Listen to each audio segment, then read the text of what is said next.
Hello, it's me, Ben, and I've shaven my beard because we're about to get very serious. Now, a lot of you have probably been taught some bro science. And bro science is good. It's what I built most of my body on. But is it really that true? Well, some of it is and some of it isn't.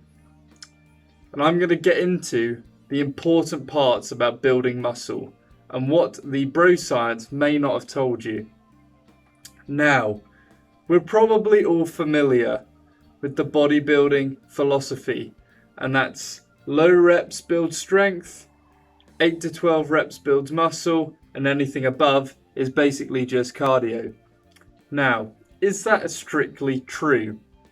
Well, the studies show that if you train like a bodybuilder using high reps, 8 to 12 reps, multiple sets, train heavy, train hard, and compare that with a powerlifter who trains for strength, trains with high weights, maybe not as many reps, 3 to 5 reps, multiple sets, what's the difference?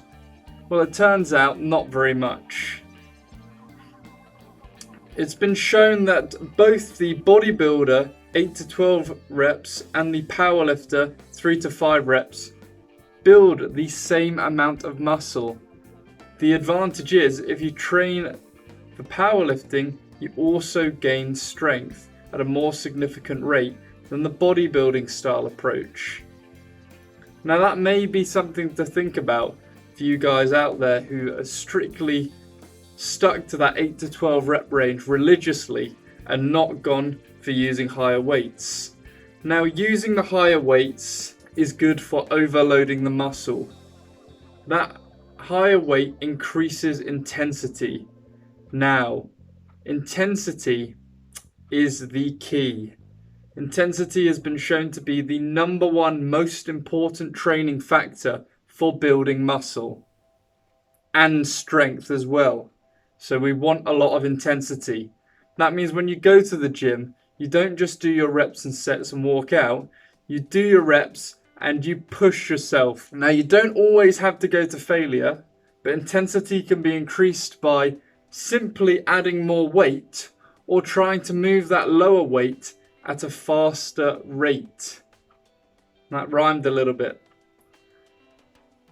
But that means if I use a lower weight, then I elicit maximal force through the weight, building intensity and making sure that I'm not half-arsing it.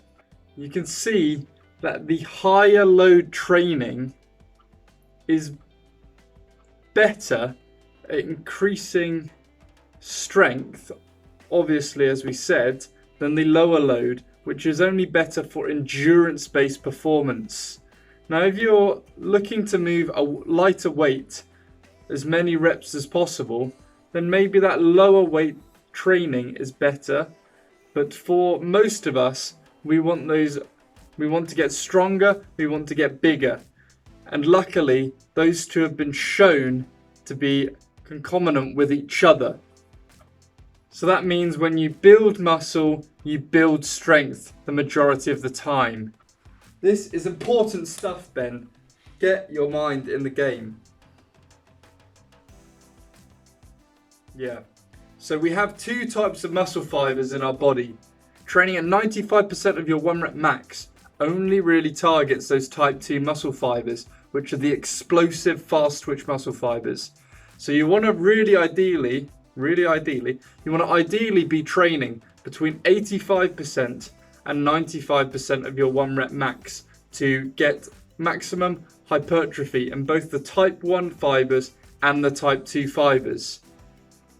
This will be more of a bodybuilding approach and essentially have the best of both worlds for muscle growth and muscle strength. So when you work out your percentages, the majority of your training needs to be in that 80 to 95% of 1 rep max. So if my 1 rep max on bench press is 100 kilos, I want to be working the majority of the time at 80 to 95 kilos. simple.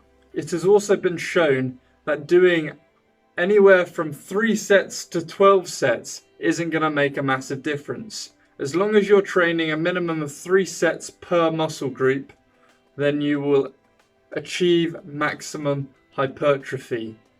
So remember, if I sum over everything, powerlifting and bodybuilding style training, powerlifting training can get you just as many gains, but with the addition of strength and bodybuilding training, probably puts you at a slightly higher risk of injury though. So if you are very prone to injury, then do stick to the bodybuilding style training. You want to be sticking in between that 80% to 95% of your 1 rep max for the majority of your training to achieve the best hypertrophy in both type 1 and type 2 muscle fibers. And you also want to be doing everything above 3 sets per muscle group. But you do not need to go stupidly high, 12 sets plus. You're not going to get any difference